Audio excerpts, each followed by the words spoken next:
Setelah rumahnya selesai dibangun dan siap untuk ditempati, Jenar menemui kenyataan bahwa rumah itu berdiri di atas tanah yang terkutuk.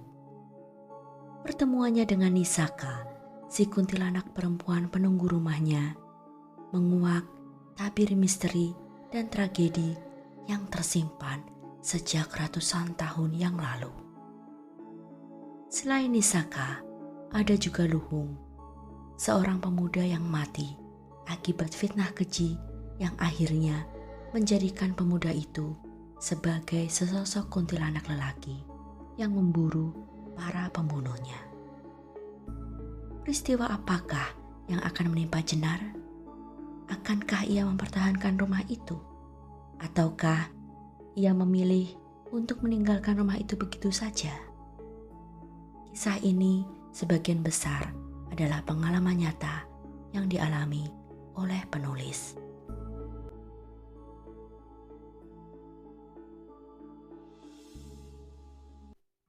Bagian ke-26, Kedatangan Nyai Sulasih.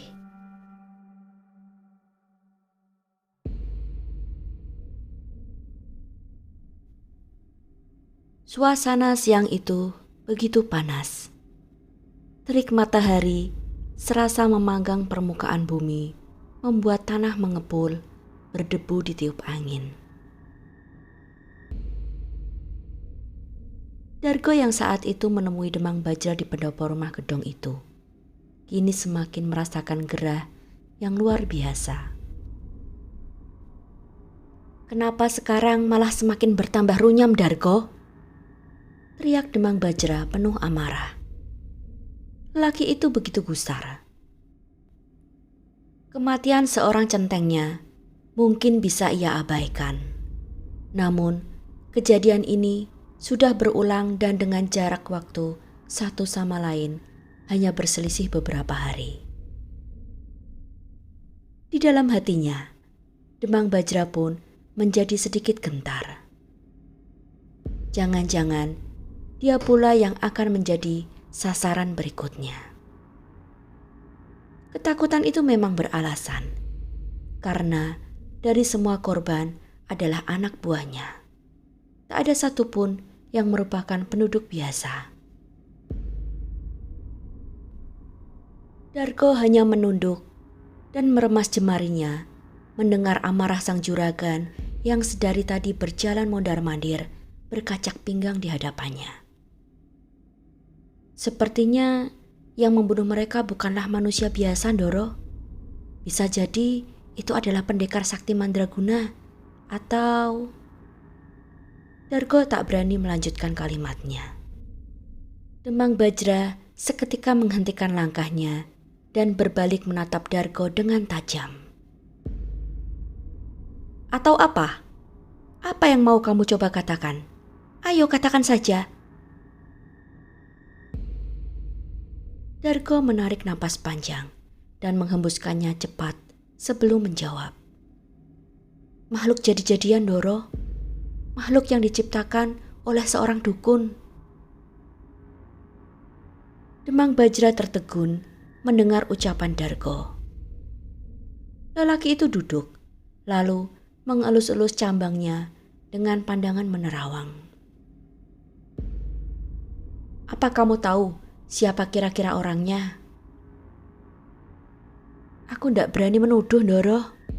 "Persetan, Dargo." Demang Bajra kembali murka. "Katakan saja apa yang ada di kepalamu." Semburnya. Dargo menelan ludah. Ia agak takut, namun bukan kepada sang juragan. "Doro ingat kan? Kematian beruntun ini terjadi semenjak kita menculik dan membunuh Luhung?" tanya Dargo. Demang Bajra mengernyitkan kening. "Lalu apa?" "Mungkin saja ada yang membangkitkan mayat Luhung dan menggunakannya untuk membunuh teman-temanku." "Kamu yakin bocah itu sudah benar-benar mati?" "Yakin sekali, Doro," jawab Dargo dengan tegas. Lalu, kira-kira siapa dukun yang bisa membangkitkannya? Aku mengenal banyak dukun. Dugaanku pelakunya adalah Ki Dipo, Ndoro. Jawab Dargo pelan. Ia seolah takut ada telinga lain yang mendengar percakapan mereka selain mereka berdua. Apa yang membuatmu mengambil keputusan bahwa dialah pelakunya? Ki Dipo sangat kecewa soal pemberian tanah yang pernah Ndoro janjikan.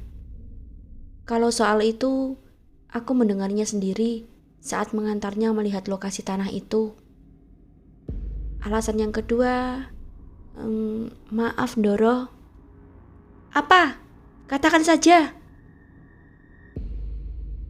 Aku mendengar selentingan kabar bahwa sebelum bersama Ndoro, Nyai Sulasih adalah perempuan peliharaan Ki Dipo.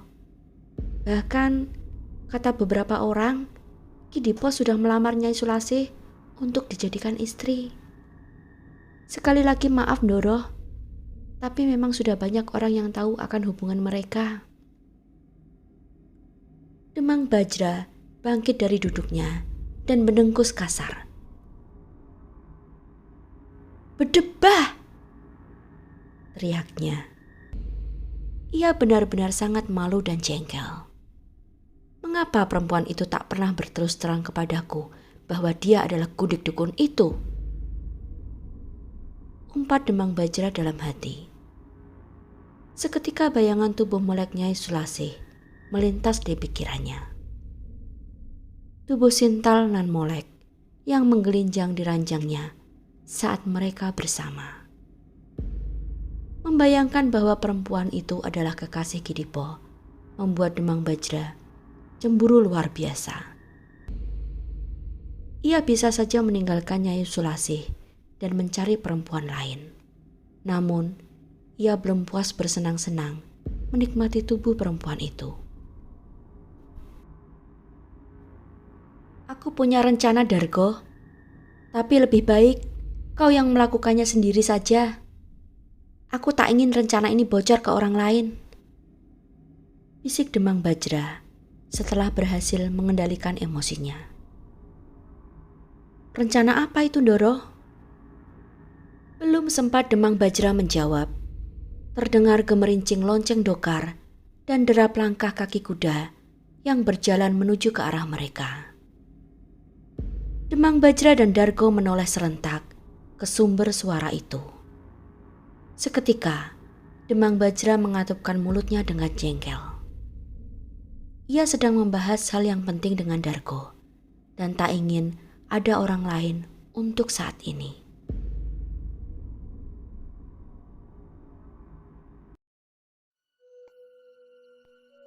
Selain sang kusir, di dalam dokar itu hanya ada seorang penumpang, Nyai Sulasih dengan raut wajah gusar dan kusut. Demang Bajra hanya berdiri berkacak pinggang, memandangi dokar itu mendekat, tanpa berniat menghampirinya.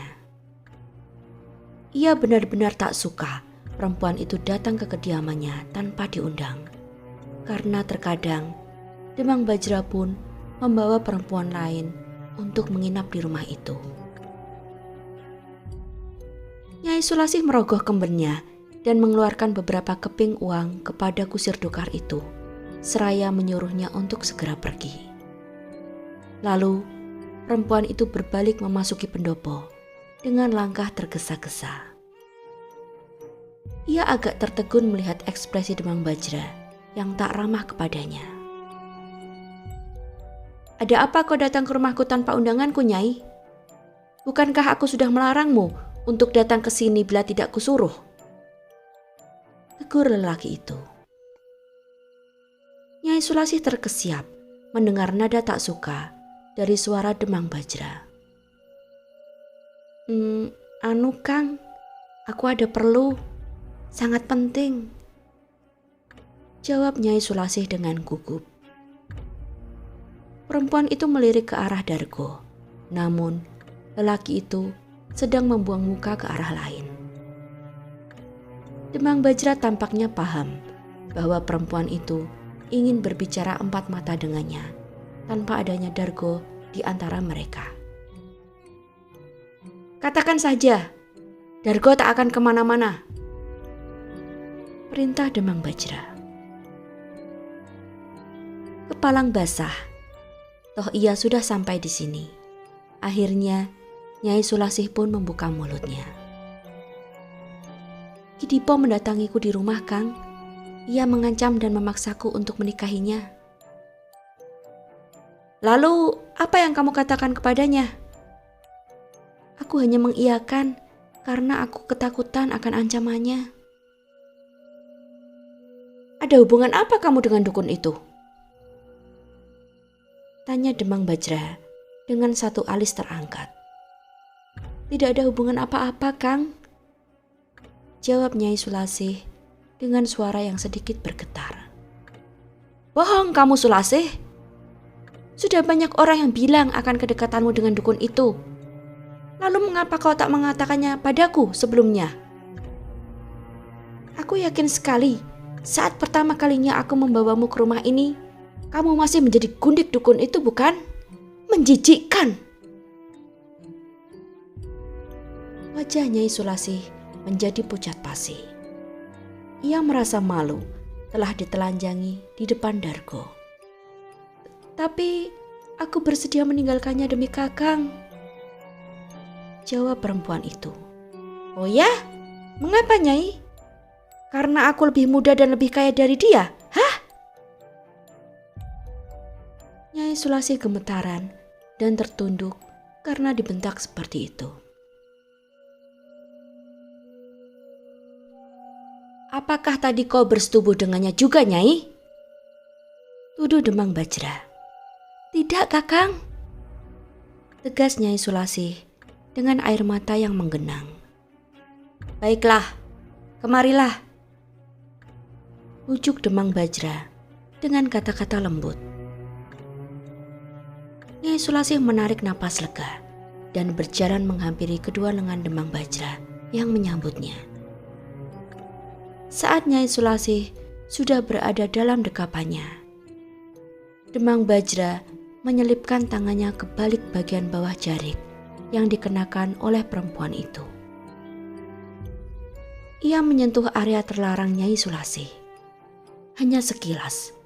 Lalu Demang Bajra menarik lagi tangannya dan menggunakan tangan itu untuk menampar pipi kanan perempuan itu.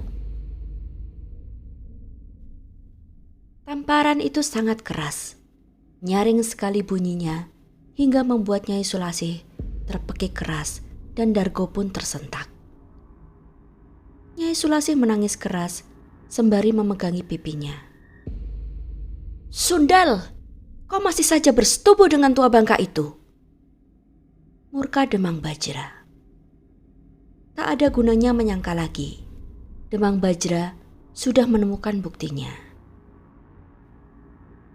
Dargo yang sedari tadi merasa risih dengan kejadian di hadapannya pun, kini hanya diam mematung dengan menundukkan kepalanya mengamati motif pada lantai keramik. Aku terpaksa, Kakang. Ia terus mengancam untuk membunuhku bila aku menolaknya. Tangis Nyai Sulasih kian mengibah. Ia bahkan sudah duduk bersimpuh di lantai dengan kepala tertunduk. Keparat! Hardik Demang Bajra sembari meludah ke depan Nyai Sulasih. Nyah kau dari hadapanku! Bentaknya lagi. Tangis Nyai Sulasih semakin keras. Ia beringsut memegangi kaki Demang Bajra. Maafkan aku, Kakang. Aku berjanji tak akan melakukannya lagi. Aku hanya takut bila ia membunuhku, ratapnya. Kamu takut ia membunuhmu? Hardik Demang Bajra yang langsung disambut oleh anggukan cepat Nyai Sulasih. Kalau kamu takut ia membunuhmu, bunuh dia terlebih dahulu. Nyai Sulasih tampak terkejut. Seketika, ia mendongak menatap wajah Demang Bajra, mencoba memahami perkataan lelaki itu. Apa maksud Kakang? Tanyanya ragu. Apa yang kamu mau? Demang Bajra balik bertanya. Aku ingin hidup bersama Kakang. Baik kalau begitu. Sekarang kamu pergi dan aku beri waktu sepekan untuk membunuh dukun itu. Bila kamu berhasil, akan kuberikan lebih banyak tanah, rumah, dan perhiasan untukmu. Janji Demang Bajra. Mata Nyai Sulasih seketika membelalak lebar saat mendengar hadiah yang Demang Bajra tawarkan kepadanya. Aku mau, Kakang. Tapi bagaimana caranya? Pikirkan saja sendiri bagaimana caranya, Nyai. Kamu bisa dengan mudah membawanya ke ranjangmu. Pasti juga sama mudahnya dengan membunuhnya tanpa dicurigai oleh siapapun. Hasut Demang Bajra. Nyai Sulasih masih termenung bersimpuh di lantai pendopo. Bagaimana? Apa kamu masih sanggup? Baiklah, aku sanggup, Kakang. Jawab Nyai Sulasih pelan.